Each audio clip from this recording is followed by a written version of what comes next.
to go in and invade as he could the entire country. President Biden sending a direct warning to Russia's President Vladimir Putin following the placement of 8,500 troops on standby for possible deployment to Eastern Europe. We have no intention of putting American forces or NATO forces in Ukraine.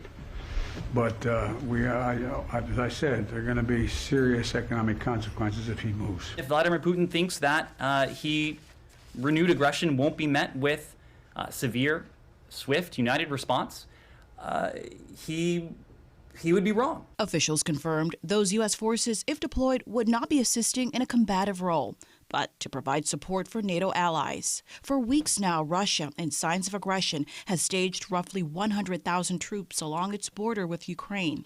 Russia's aggression involves its push to ensure Ukraine isn't allowed to join NATO. It also wants most U.S. and NATO troops out of Eastern Europe. The Pentagon said while no decision has been made yet to deploy those roughly 8,500 military forces to Eastern Europe, the U.S. could also offer troops already stationed in Europe. Today, Ukraine's leaders tried calming fears in that region, saying an invasion by Russia was not imminent, but said they're preparing for any potential threat and confirmed they had received a shipment of U.S. military equipment to help bolster their defenses.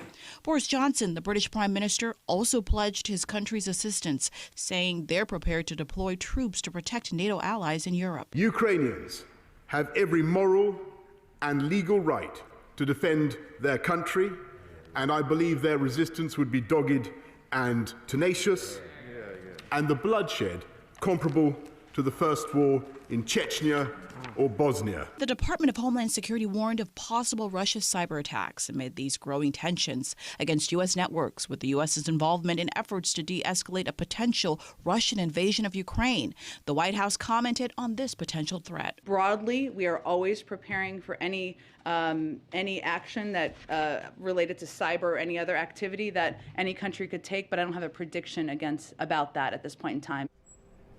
President Biden has not indicated what actions would trigger the activation of those U.S. troops on high alert, saying it all depends on Putin's next move.